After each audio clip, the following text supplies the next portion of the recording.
सभी को नमस्कार। यह डिक्टेशन करियर फर्स्ट चैनल द्वारा आपको दिया जा रहा है। अच्छा मैटर है, ध्यानपूर्वक लिखेंगे। Ready, start. किसी अल्प सूचना को स्वीकार न करना मंत्री का विवेकाधिकार होगा। यदि मंत्री जी ने अल्प सूचना प्रश्न को स्वीकार नहीं किया हो तो राज्यसभा के सभापति, लोकसभा अध्यक्ष यह निर्देश दे सकते हैं कि प्रश्न को उस दिवस के मौखिक उत्तर के प्रश्नों की सूची में प्रथम प्रश्न के रूप में सम्मिलित किया जाए।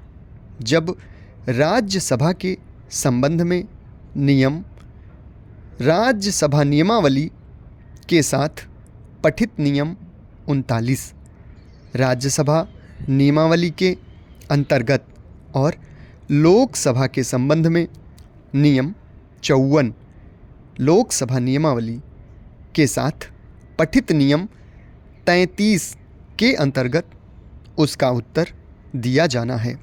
इस प्रकार के प्रश्न की अग्रिम प्रति प्राप्त होते ही संबंधित शाखा अधिकारी को भेज दी जाएगी और मौखिक रूप से भी उसे बता दिया जाएगा।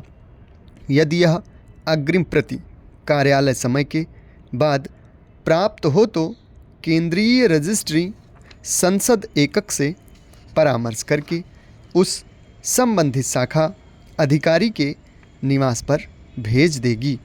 शाखा अधिकारी उच्च अधिकारियों से आवश्यक अनुदेश प्राप्त करेगा और अपनी इस टिप्पणी के साथ तुरंत फाइल प्रस्तुत करेगा कि प्रश्न का अल्प सूचना में उत्तर देना संभव है अथवा नहीं।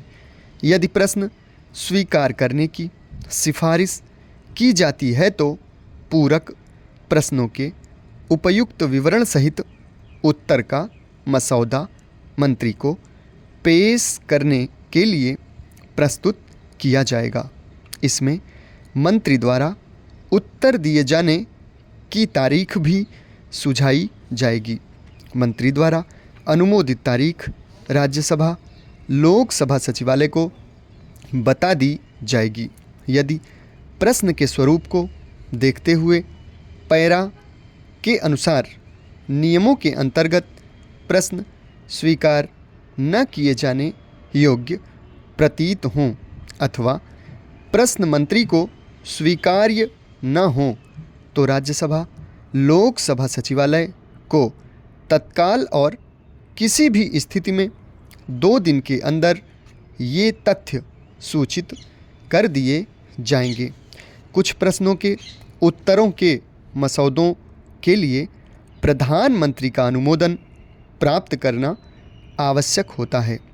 इस संबंध में प्रधानमंत्री कार्यालय द्वारा जारी किए गए उन विस्तृत अनुदेशों का अनुपालन किया जाए जिनमें ऐसे प्रश्नों के प्रकार या प्रकृति जिसके लिए ऐसा अनुमोदन आवश्यक है और उसके बारे में अपनाई जाने वाली कार्यविधि बताई गई है। जब किसी प्रश्न का उत्तर देते समय मंत्री के उत्तर में भिन्नता हो तो संबंधित मंत्रालय विभाग इस तथ्य की सूचना तुरंत राज्यसभा लोकसभा सचिवालय के साथ साथ संबंधित सूचना अधिकारी को देगा और यह सुनिश्चित करेगा कि पहले दी गई प्रतियों में आवश्यक संशोधित कर दिए जाएं। राज्यसभा लोकसभा सचिवालय को भेजे जाने वाले प्रश्नों के जिनमें अल्प सूचना प्रश्न भी हैं, उत्तरों और पूर्व प्रश्नों के उत्तरों में संशोधन करने के विवरणों की प्रतियों अंग्रेजी और हिंदी पाठ की संख्या संबंधित सचिवालयों से पता की जाए। समाप्त। धन्यवाद।